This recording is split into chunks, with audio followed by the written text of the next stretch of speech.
If you're ready to talk, we're willing to listen. Well, I really enjoy this program today. Cayman Islands' foremost listeners participation program. May God bless every person.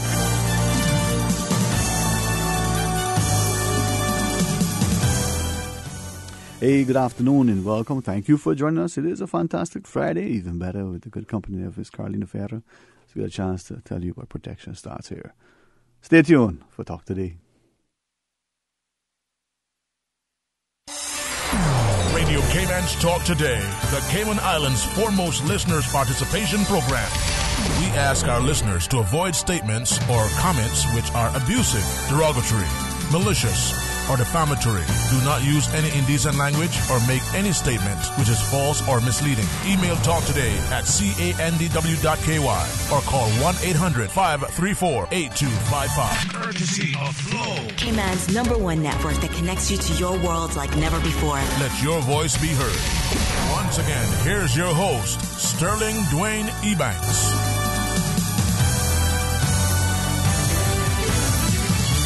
Hey, good afternoon. Welcome back, and thank you for joining us as we invite you to be a part of a discussion. Get involved and informed, certainly, to participate. 949-8037 or toll free at 1-800-534-8255. Carolina, always a pleasure to welcome you back, and I can't believe this series went by so quickly, but very informative, engaging. Hopefully the public recognizes that there are resources and there are things that we need to do. So. Absolutely. Thank you again for having me here. I apologize that it's only me today, but I'm sure that everyone else will be back for next month's sessions and stuff. So, yeah, no, we appreciate having the opportunity to talk about this, and if people have questions and stuff, we'd be more than happy to engage in phone lines as well. Indeed, and I think as we look at what our society is, what it could be, and we ask ourselves a question, is it what we want it to be? And what roles are we playing? How are we impacting that? And sometimes that introspective sort of look is all we need in order to get us into action, hopefully. Yeah. That and information about how to go about when it comes to acting. You know, I think it's one of those things that people can have the best intentions in the world, but if they don't actually know how to act upon it, then you stop them right there, you know. So I think that's what we're trying to get to, is kind of go layer by layer and try to give people context, try to give them information so that they can start connecting the dots for themselves, not only when it comes to understanding this issue of child abuse, but also understanding, you know, some of the social and cultural factors, understanding some of the things in our own behaviors or beliefs that might actually empower perpetrators and make children more vulnerable, as well as, you know, how is it that we can, you know, take the responsible step when it comes to, you know, prevention and reporting. And that's the thing, and not knowing how to do something, not knowing where something is. You know, simple example, you're looking for something and you can't find it. It's supposed to be in your house somewhere, but it's not there. Not knowing can be frustrating, and that sometimes can lead to apathy, and other times you can just end up giving up and making it worse, right? Yeah, absolutely. And it's like, and we do know that this notion of the unknown or being unsure and everything else ties in with what it is we're going to be talking about today when it comes to barriers to reporting suspicions or discovery or disclosures of child abuse. You know, this idea of not knowing where to go, as well as not knowing the signs to look for, are just some of the barriers that we have identified to keep people from doing the right thing. And what we're basically trying to do through this series, and then specifically today, is to actually try to address some of those barriers so that people will be able to take this step and do right by a child and make that report. One would want to believe that there aren't no sort of existing barriers, but if we know what they are and we can work around them, maybe so put us, you know, in that context. Well, I think it's just, you know, a lot of research has been done when it comes to this. Obviously, you know, we talked about the not knowing, the aspect of not knowing in terms of not knowing where to go, not knowing whom to contact, and all of that. That is certainly something that I guess in this day and age is a little bit more difficult for us to understand, because everything is at the palm of your hands and your mobile phone, and you know there are a lot of different things going there. But the reality is that sometimes part of the reason why it is that we do so much work with our media partners is because, you know, that person who a year ago may not have been ready to hear any of this, be it either because of where they were at in terms of their lives or just because it wasn't something that was interesting them, could very much now, perhaps as a new parent and whatnot, be more open to this kind of information, because now it has somehow become more relevant, or there's some aspect of it that actually tunes them into. So I think sometimes people do end up with the situation where they don't know and they are unsure where to ask. Luckily, with social media and other things, I see that, there are these groups of people who at least reach out for information. So hopefully we're getting there. But surprisingly enough, one of the things that keeps people from reporting is this mistaken notion that when it comes to child abuse and neglect, that it's not really a common problem. I think sometimes, for instance, people will try to think that it's something that has to do with a particular socioeconomic class or nationality or racial group or whatever way in which we others and not realizing that, yes, this is very much something that cuts across the board in every, in every country, every community, and it's not, there's nothing there that's going to act as a protective layer other than, a specific prevention action. And I think sometimes, for instance, when I was talking to some medical providers or whatnot, it's just like, well, given sort of the socioeconomic echelon of people who come to this clinic or people who come to this office and whatnot, we don't expect to see this. And that really doesn't do anybody any service, because of the fact that you're already sort of predisposed not to see certain things, right? So it's not something that, again, you're only going to be finding in the more socially or economically challenged communities or anything along those lines. It is something that, when you're looking at it from a prevention perspective, you really have to be more mindful of the fact that there's no buffer when it comes to religious beliefs or, like I said, economic class or nationality that will automatically prevent this from happening. Education, ethnicity, environmental, it doesn't matter. You live on a beach somewhere or you may be in a log cabin in the woods. It cuts across all divides. As you say that, though, it reminds me of my own sort of perspective when it comes to at-risk. We hear with great respect, many people talk about at-risk youth. I've always believed that every single child is at risk, is in, need of us as a family, as a community, making sure that they are as nurtured and as safe as possible, because there could be that household with two wonderful parents, seemingly, who provide for them, every need, and even some wants, but the child is left unsupervised at times or in the care of others. Okay, at risk of exploring the house and unsupervised internet access, the liquor cabinet, the ability to roam about the neighborhood and whichever, because it's a good child.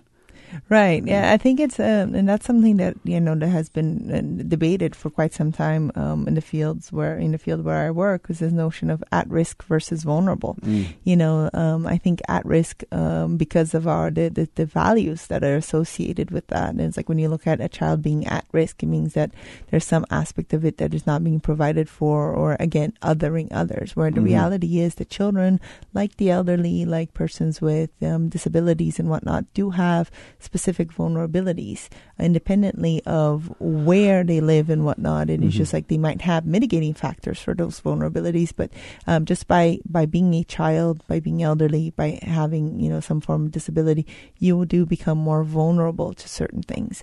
And I think it's one of those, like when we do with sexuality education, talking about having sex with multiple partners versus being promiscuous, because promiscuity is a value. There's no number when it comes to promiscuity. It's whatever I think or whatever you think. But, talking about sex with multiple partners, multiple means more than one. Yeah. So. But this is the thing where I find sometimes we use euphemisms or we get into semantics. And just that the way we say things allows us to it's a value statement, help us to sort of define our values to some extent in terms of our norms and our morals and the like. But equally, it's dismissive, and it creates in our minds, it's okay, it's acceptable. And to me, at risk or vulnerable, the consequences potential is still the same. This child or this elderly person, this person with a disability, is going to be potentially taken advantage of or put in a situation that could be untenable or create some risk, some hazard for them down the road. Well, but what we know in terms of the research, and again, the only reason why I take it back to sexuality education is because it's the one I'm most familiar with. But like when it comes to the way in which we were instructed in the research that we read when it comes to doing education, is that so when you're talking to someone safe about the risk for contracting HIV, right? If you as a facilitator talk about being promiscuous puts you at an increased risk for contracting HIV, that person who thinks that promiscuity means sleeping with 10 people, who has only slept with 8, doesn't see themselves as being at risk, doesn't see themselves as being that. And it's just like, so it's almost as if when you're talking about, in the sexuality education world, it's talking about describing behavior as opposed to, describing sort of the value associated with it. And I think that's part of a very human thing that we tend to do, where we try to minimize the fact that these things could happen to us, because it makes us all feel vulnerable, right? It makes us all feel a little bit more concerned and whatnot. And it's just, so when you're looking at it and you're talking about at risk, it's just like, well, my kid isn't at risk. It's like, well, how dare you? It's like, this is all the other reasons why we have it. But no, by simply taking it out of just maybe even that specific context, but acknowledging that children as, young people, as, not quite adults, are more vulnerable to certain things. Indeed, and that's why I like the way that you don't get into the semantics and you help us to understand it in a way. But I think we as a people need to start to embrace it. I come back to the use of euphemisms. I rarely, sometimes very deliberately challenge people when they say something like that. You find a way to be respectful, to say something to someone in a softer, more gentle, sort of nicer way. But don't downplay it, if a person. No. Yeah. And I think in the Darkness, the Light, Stewards of Children video, there's one of the survivors who was a former Miss America talks about the way in which, it's just like how important it was and how direct she was with her words, because when she was saying if they were to write down like he abused me or he he assaulted, whatever word it was that they were using, that it would be something that people could dismiss it. But the way that she put it was in such a way where it was a bit more graphic, but also gave people an image as to what happened. So it wasn't, to the point of it being completely jarring, but it actually spoke to what happened. So it's important for us to be mindful of our words, I think, when it comes to certain things, because we do talk about that thing, it was an abuse case and whatnot, but it doesn't, we become desensitized to these things, and it's just like, and sometimes it's important to when I read the charge of sexual assault, I'm not quite sure what that is.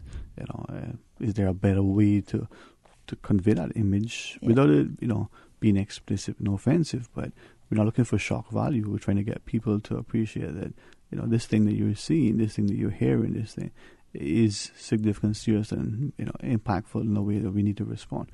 As we come back from a break and we talk about, this continued discussion of protection starts here and the barriers to reporting abuse, I invite you to share with us, give us a better understanding so that we ourselves may be, in our neighborhoods, in our working environment, aware of something or think that we are not quite sure. Where do we go from here? That one child that is safe and secure is that one child that we need to make sure. One being abused is one too many. Right? Absolutely. 8949-8037 or toll free at 1-800-534-8255. If you want, you can send us your thoughts on our WhatsApp. 925-3261. Stay tuned for Talk Today. King Sports Center takes pride in being more than just an ordinary gymnasium. For 14 years, their multi-purpose facility has been providing the community with a variety of sporting, recreational, and relaxation activities. King Sports Center has a bowling alley, lounge bar, multi-purpose rooms, powerhouse gym, rock climbing wall, bungee jumping, a 10,000 square foot rink, and so much more. For more information on the variety of services, call their friendly staff today at 946-5464 or email kings@candw.ky or visit www.kingsportscenter.com. King Sports Center, your one-stop shop for fitness, recreation, and relaxation. Not all insurance is created equal, but who has the time to shop around? Take the guesswork out of your insurance coverage with Fidelity Insurance Brokers. Let us match you with the best coverage to suit your needs at a price to suit your wallet. Plus, get superior customer service from dedicated claims professionals to ensure speedy claims processing. Get your insurance through Fidelity Insurance Brokers. Call us today at 949-7822 for a free quote. Fidelity, we're good for you. 89.9 Radio Cayman helps you to weather the storm during this hurricane season. One of the most crucial elements of hurricane preparedness is storm awareness. During the season, it is of utmost importance to pay attention to the latest local weather forecast, as hurricanes do not suddenly form or strike. There are various methods of advance notification. Utilizing such may be the difference between a favorable outcome and disaster. Both television and radio serve as excellent mediums with up-to-the-minute storm path information in the wake of a hurricane.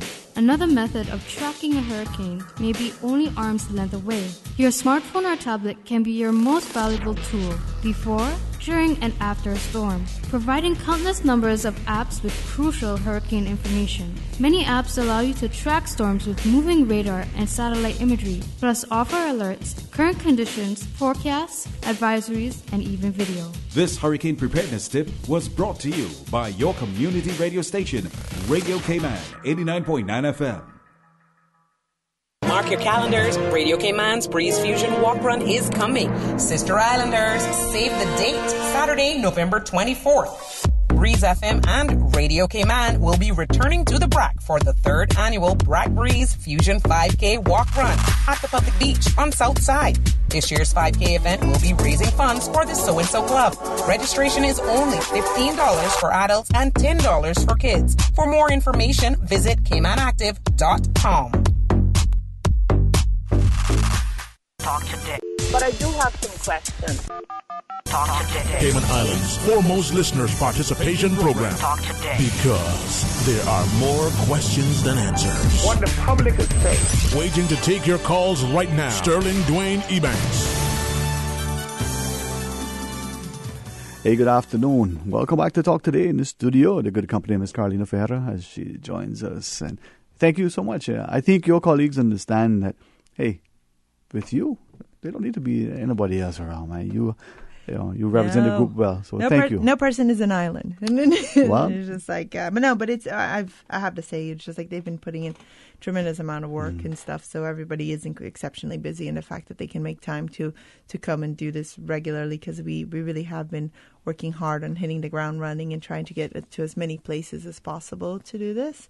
We wouldn't have gotten to where we are today. I mean, we know we're all very cognizant that we have a long way to go, but we've seen a little bit like a small change in the needle towards progress, and certainly it is, it's a team effort and everything else. So I appreciate every time that they can come on and whatnot. I just have to harass them when they're not here. Well, listen, if you're not here, Yeah, that's right. But as you were saying, I was thinking about that song from Smoking the Bandit. It's a long way to go.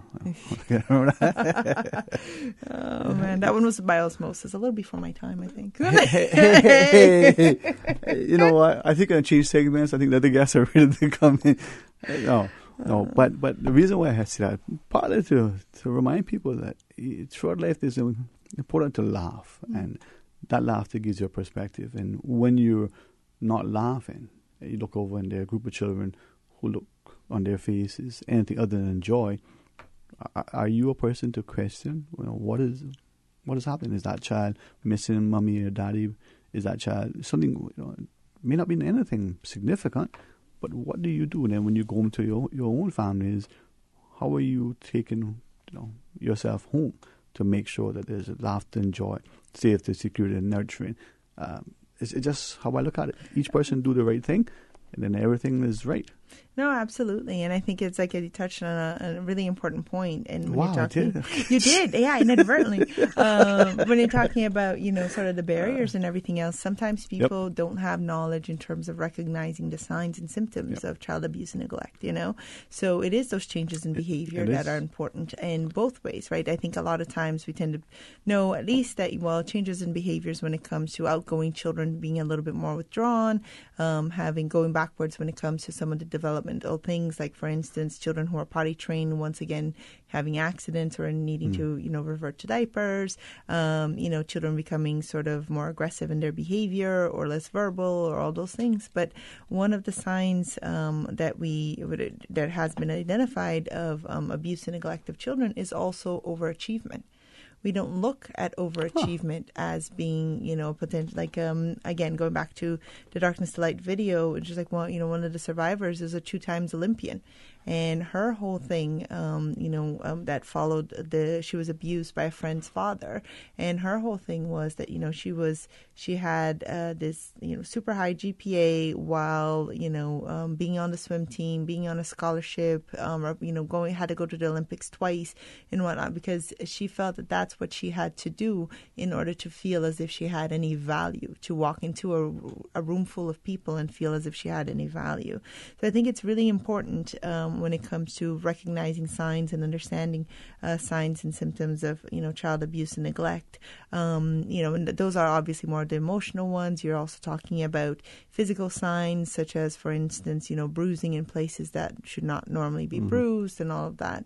And it's not going to be just sort of this session or other sessions on radio and whatnot. It's important for us to educate ourselves on this when it comes to gaining this information. I've been referring Darkness to Light Stewards of Children, because that is available free of cost and whatnot, but there are a lot of other resources as well that can give you additional information. So it's important to know, because even for us, these things kind of are come more easily because we're dealing with it every day, so we can talk about it.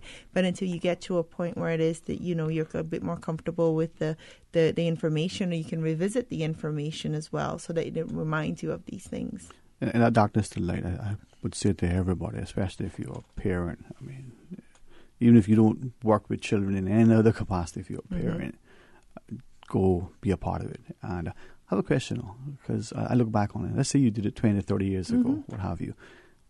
I think it sticks with you in a positive way. It reminds you.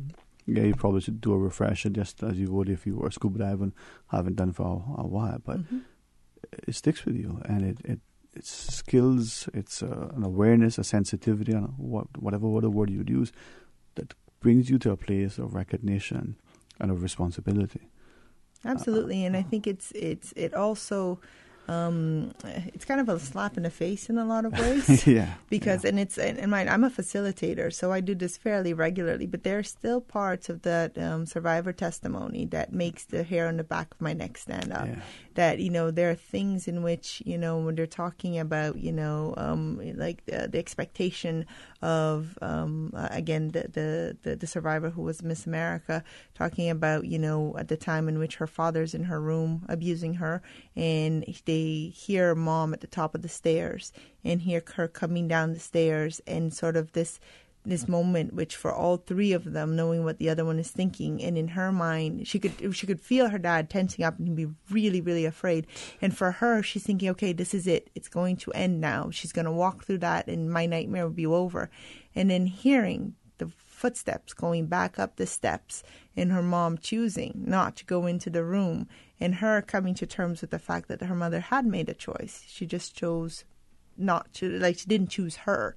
That is incredibly hard. Like, it doesn't matter how many times I hear that. It doesn't matter, and it's just like how often I do this training. That, to me, is one of the things that, even before I was a parent, because I actually took Darkness to Light before I became a parent, but it's something that is powerful. And I think it's something that also brings it home for us, because I think it gives us the sort of, the unwelcome truth that if you suspect that abuse is happening, or if you've discovered it, or if a child has disclosed it to you and you don't act upon it, you are making a choice.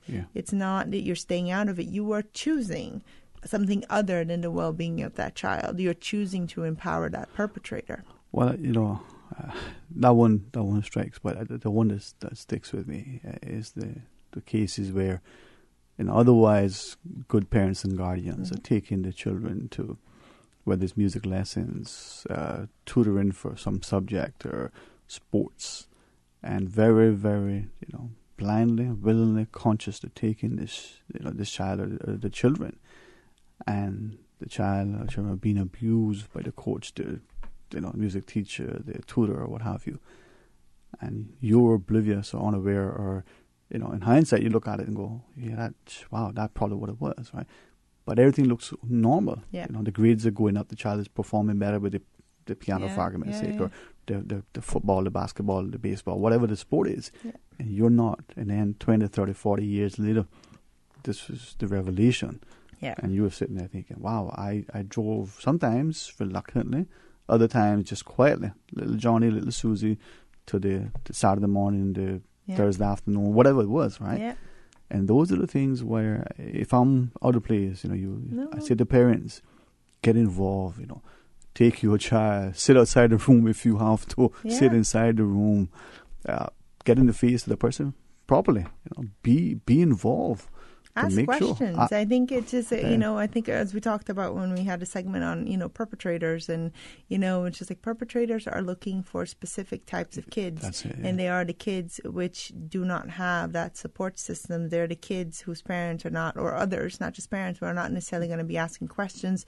They're the kids who may have already been identified or stigmatized as being the trouble kids or the awkward kids or the kids other than, right? Mm-hmm. Because in terms of doing that. So absolutely, and I think it's just one of those things that, we, because of the way that we have been brought up, I think, in a lot of way in terms of the whole children are to be seen and not heard and all of that. And it's just like, it's I paid for the lessons, so now you have to go to it and whatnot. And I mean, kids change their minds all the time. This is part of it in terms of being a kid. And I think in trying to do the parental thing, which is to try to get them to stick to something so that they can give it consistency. Because really, if my son is 6, so 1 week we want to play the piano, the other week we want to go to gymnastics, the other I'm sorry, who has money for that?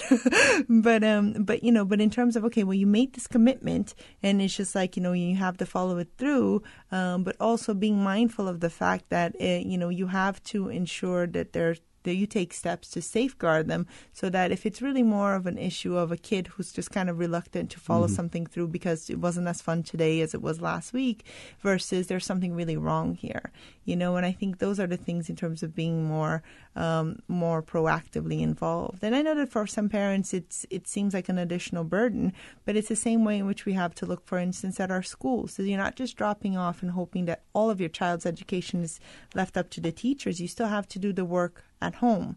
Similarly, it's like it's not just about figuring out where your kid's going to be between 3 and 5 until you can come home, but being involved in asking questions, because it's the child whose parents is asking questions, who tries to get involved, who's asking about, training and background checks and policies and procedures and all that.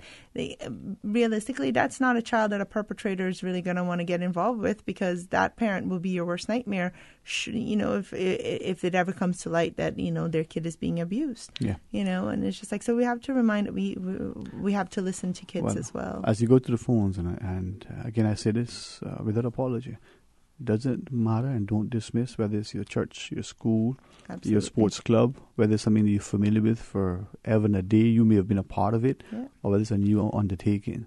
If it's your child that you're responsible for, be involved. If that is wrong, then chastise me now, because that is my approach. Anyway, certain things I don't apologize for. Huh? No, not that. Miss Carolina, we do have a caller online. Hey, good afternoon and welcome. You're on Talk Today. Yeah, good afternoon, Dwayne. How are you, my friend? Hey, my friend. Good to hear from you. Welcome back, man. You're welcome back home. Well, I'll tell you what, I apologize for not calling, more often than I did, but I was busy with some important stuff that so I couldn't, That's fine. That's fine. You're here now. Call every day. You're here. But what I want to talk about, I hear you discussing this thing about these pedophiles and people that take advantage of situations like, that I see happening here more often now than not. I remember back, I don't know what, probably 20 years ago or something, maybe a little more than that, when the Big Brothers, Big Sisters came in. And I remember seeing some persons who, I don't want to say that I knew, but some suspicious individuals who I've seen them in places they go to take these kids out or take this kid out to lunch or to dinner in the evenings or something. And it hit me as being very odd. Some of the mannerisms and things that I noticed about these two individuals. What I'm trying to say here is we have to be very careful just because somebody come in and say, well, I want to be a big brother or a big sister. You know, there should be a way to vet these people, to check them out, because, you know, they might act as nice people and they have, you know, and these guys have their craft down to a science. They've studied how to do these things. They've got it down where they're like expert in the field. And so we have to be careful when, you know, check out these individuals and make sure that they could. I mean, I remember when the guy from the school that was headed the UTCI, I always looked at him in a suspicious manner because there were certain things he was doing that I said, you know, as a professor, you know, you there's certain things that you don't do. You know, you have to keep your distance from students and all that kind of thing. And I noticed some things many times. I would be down at the Ritz-Carlton, and I see these things, and I said, oh, there's something wrong here. And sure enough, it turns out that you know, he was not the guy he said he was. So all I'm saying is we have to be very careful with those people who come here and we say, oh, what a nice guy or what a nice lady or whatever it is, that we make sure we do our homework and check people out, because even if they're locals, especially locals, you have to do that, you know. So just want to say that. And about one more thing before I leave, on the iguana thing, don't spend the $1.9 million for talking about killing the iguana with BB rifles and stuff. It's not going to happen. The only way you're going to get rid of the iguanas, you got to find where they nest and then destroy the nest. Because but when they I think it's 9 million, you know, not 1.9. Isn't it 9 million? Huh? I think it's 9 million. Not 1.9? No, I think it's 9 million. Oh, that's even more important. Yeah, but that's why I said that they're not going to get these iguanas by going up and looking in trees to find them one at a time. You got to find their nest. They bury on the ground. I hear you. I don't want to put you off that. You can always call back in an open line segment, but I don't want to take away from this part. All right. Okay, man. Yeah, man. Good to talk to you. Yeah, always bye-bye. a pleasure. Enjoy it. All right. And, take care. Take care, sir. Mr. Fox, do you have a break that you want to take? Or can we kick the good company, Miss Carolina? Okay, this is what he said. Take a break. When you come back, more talk today.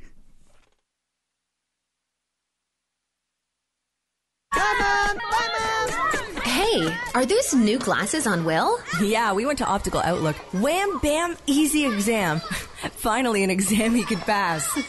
And we have the glasses the next day. Easiest part of our back-to-school shopping for sure. Book your child's eye exam today at Optical Outlook. Call 746-2020. Save 50% off a complete pair of glasses with any student eye exam. Now extended until September 28th. Come see the difference with Optical Outlook, located in the Caymanian Village. Follow us on Facebook and Instagram. Water Authority Cayman wishes to advise the public that the following areas will be restricted to the motoring public from 6 a.m. to 1 p.m. on Sunday, the 16th of September, to facilitate temporary road repairs. Shedden Road, between the intersection with Thomas Russell Avenue and the intersection with Crew Road and Dorsey Drive, and the northbound lane of Crew Road, from the intersection with Smith Road to the intersection with Shedden Road and Dorsey Drive. During this time, local access only to businesses and residences in the area will be available, and representatives of the authority will be on hand to direct local access traffic. Traffic signs will be posted in the general vicinity, and all motorists are asked to drive with caution to ensure their own safety as well as that of the Water Authority staff. The Water Authority appreciates the patience and understanding of its valuable customers as it undertakes these roadworks and apologizes for any inconvenience this may cause. What if being in recovery from a mental or substance use disorder was something we proudly showed the world? You might be surprised. Millions of people are in recovery, sharing hope, help, and support with family, friends, and community. Join the Voices for Recovery. If you, your family member, or friend are in need of support, please contact Department of Counseling Services at 949-8789. When you talk about the Caribbean, you talk about who? Music, vibe, yo, Caribbean rhythm. It is on Radio Cayman. It is the rhythm of the Caribbean. Saturday night. Rhythm of the Caribbean.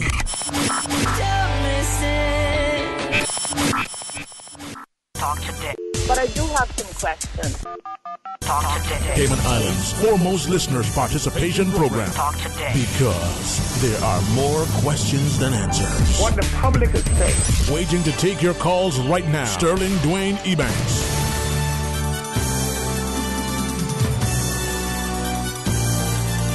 Hey, good afternoon. Welcome back to Talk Today. Thanks for joining us as we invite you to be a part of the discussion. Ms. Carolina Ferreira, part of the protection starts here. And maybe just quickly revisit as we'll talk about the barriers to reporting abuse and the like. For those who are not aware or maybe not fully. Yep. No, I mean, we started off talking about the lack of knowledge as being a potential barrier for reporting, the lack of an inability to recognize the signs and symptoms of child abuse and neglect is also as another one. A mistaken belief that child abuse and neglect is sort of commonplace and it's really not that big of a deal, which is something that we're hoping to, through the Protection Starts Here project and other endeavors, to get people to understand that, yes, it absolutely is. And I think the ones that we haven't touched on just yet, I think that some of the biggest hurdles actually have to do with people first thinking that there's going to be, if they do make a report when it comes, or if they need to make a report, that they need to have evidence, which is not true. Yeah, so you're not a police officer. Let the police do their job. What we say is that the way in which you make a report is either through the discovery, the disclosure, or suspicion of abuse. So discovery is basically if you walk in and you witness abuse happening. That's discovery, yeah. Disclosure is if a child discloses to you that they have been abused. But more, discovery tends not to happen as often. Disclosure can be more so depending on where exactly it is that you work or how closely you work with children. And then more of it has to do with suspicion of abuse. And suspicion is really something that ends up being a little bit more difficult for people to wrap their heads around, right?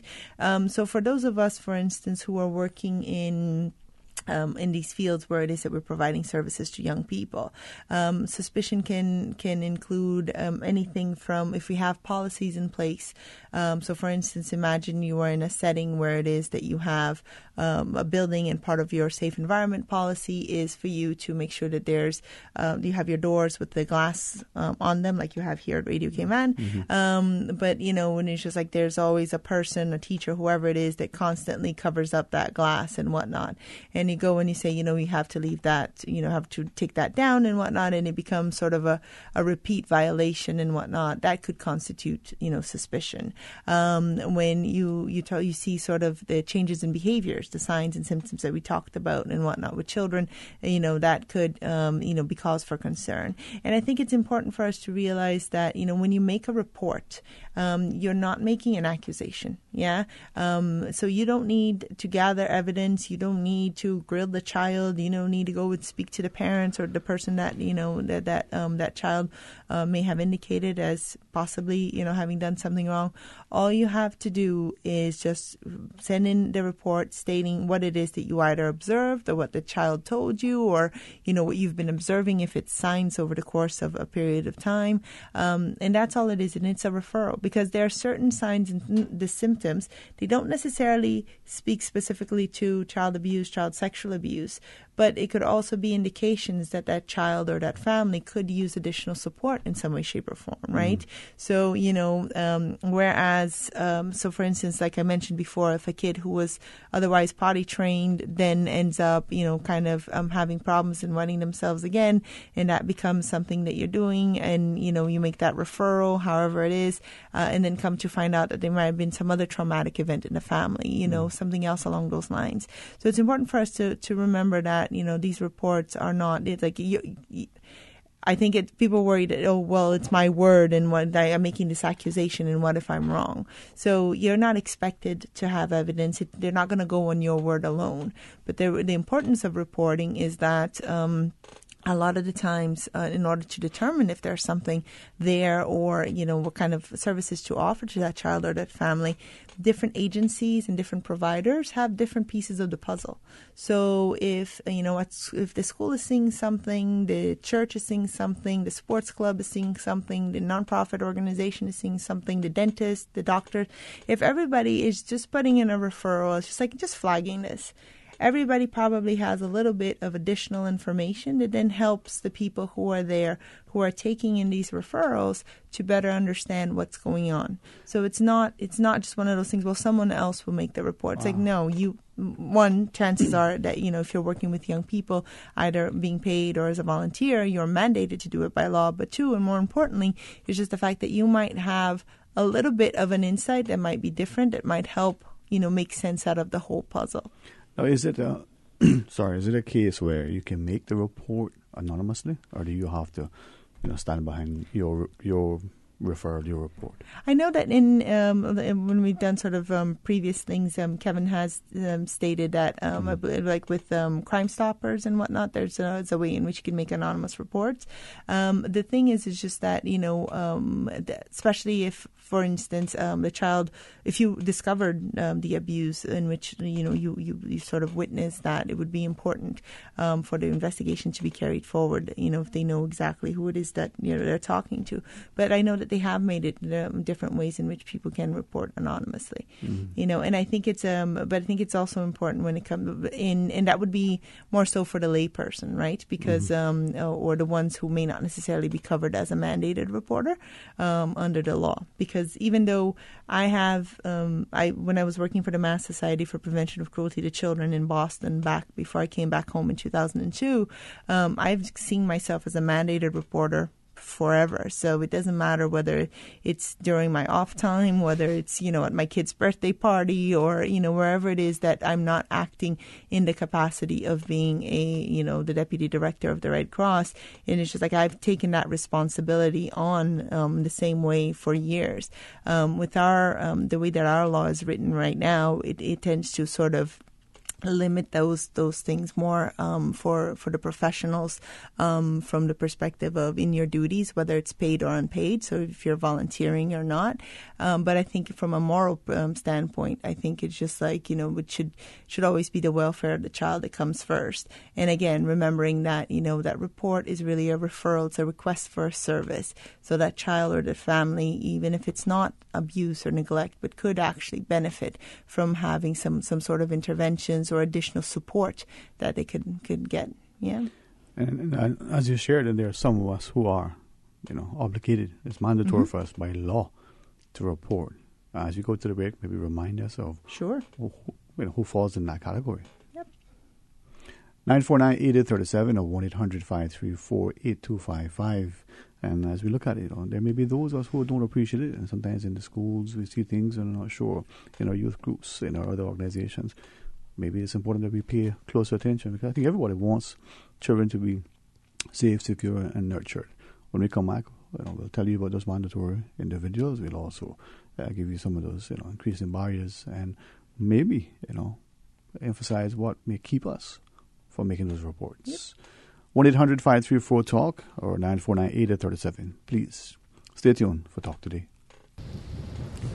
We are now in the hurricane season, and to survive, you need to be informed. If official sources indicate that a storm is approaching and you live in a low-lying area that is prone to flooding or near the beaches which may be swept by high tides or storm waves, please seek a safe place on higher ground. If your only path to safety is on a road that is likely to be flooded during a storm, leave home early. Don't run the risk of being stranded. This hurricane information is provided by Radio Cayman and the National Hurricane Committee.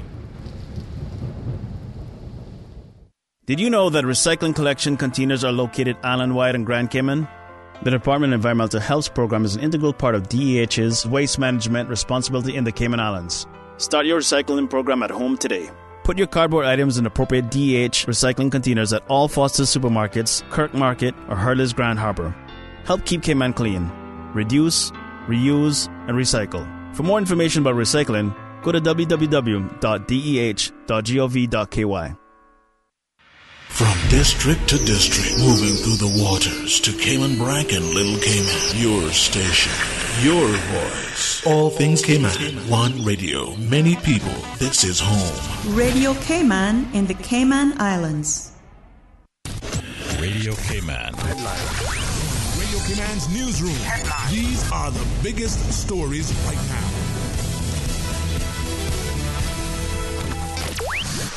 A 17-year-old female from Georgetown is formally charged with wounding with intent, and possession of an offensive weapon. The charges arise from a fight on Tuesday, during which the teen is alleged to have stabbed another woman. The juvenile is expected before the courts today. In news elsewhere, it's about the water, not the wind, with Hurricane Florence making an extended stay along the North Carolina coast. Forecasters say it cannot be emphasized enough that the most serious hazard associated with slow-moving Florence is extremely heavy rainfall, which will cause disastrous flooding that will be spreading inland. Top sustained winds made it just a Category 1 hurricane, but some communities were already submerged in more than 6 feet of water as the storm drenched the coast.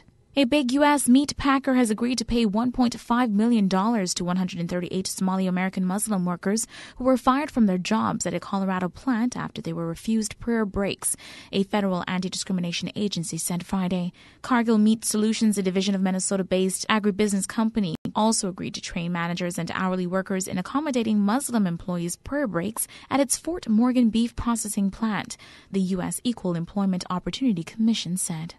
Those are your latest updates from Radio Cayman's newsroom. I'm Shanda Gallego.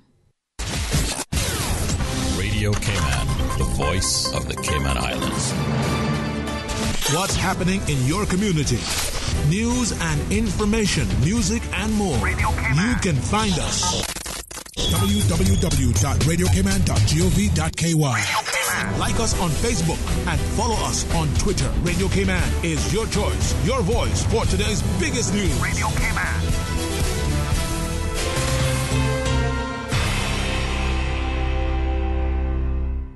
Radio Cayman invites our listeners to join us on Sunday, September 16th for a live broadcast from the New Testament Church on Polack Drive on the Bluff, Cayman Brac. Radio Cayman will bring the local morning worship service to you live starting at 11 a.m. on 89.9 FM and 93.9 on the Brac and Little Cayman. Radio Cayman, celebrating 42 years of service to the people of the Cayman Islands. Talk today. But I do have some questions. Talk today. Cayman Islands' foremost listeners participation program. Talk today. Because there are more questions than answers. What the public is saying. Waiting to take your calls right now. Sterling DWAYNE EBANKS. Hey, good afternoon. Welcome back to Talk Today. 949-8037 or 1-800-534-8255. We're talking about protection starts here. The good company is Carlina Ferreira, the Deputy Director of the Red Cross. And everybody knows of Miss Carlina. You know. If you need something done right, you call Carlina. Oh, right? that's you kind. That's how it is, man. Kevin actually told me to say that. That's good. No, he didn't. He didn't say that. No, but it's a delicate, sometimes difficult subject to broach. My attempt at a little bit of human light, hopefully, isn't to be dismissive and nor intended to be disrespectful. But we need to get to a place where we're comfortable speaking about things. We're aware of the resources that are available, the agencies and individuals that we can go and get advice, get information, get help, be able to. And it's important that, through the MASH unit and through, like as you're part of the Red Cross, we can access the darkness to light training or other things to help us make our children and our society. Absolutely. And, and information is power, right? And I think it's important for people to understand. So before the break, you asked me to outline the people who, by law, were identified as mandated reporters. So for those of you who are unaware, this can be found in the Children Law 2012 revision, which I know is probably undergoing an update of its own. But for now, this still stands. In Section 32A, which begins that if a person to whom this section applies has reasonable suspicion that a child has been or is being abused or neglected, and the suspicion is formed in the course of the person's work, that person shall notify the department, meaning the Department of Children and Family Services, of the suspicion as soon as practicable after he or she forms the suspicion. So in other words, when we started off talking about reasons to report, I talked about discovery, I talked about disclosure, which also would be fall under this notion of reasonable suspicion as well, right? So the section applies then to the following persons: a medical practitioner, a pharmacist, a nurse, a dentist, a psychologist, a police officer, a probation officer, a social worker, a minister of religion, a person who is an employee of an organization formed for religious or spiritual purposes, a teacher, principal, counselor, or other employee in an institution established for the care and education of children, a person who provides child care services, any person who is an employee of an entity as defined in the public management and finance law, and being a person who, one, is engaged in the actual delivery of those services to children, or two, holds a management position in the relevant entity, the duties of which include direct responsibility for or direct supervision of the provision of those services to children, or any person who by virtue of his employment or occupation, paid or unpaid, has a responsibility to discharge a duty of care towards a child. So it's broad enough from the perspective of including, youth workers, of including other persons who provide other forms of, youth services and whatnot.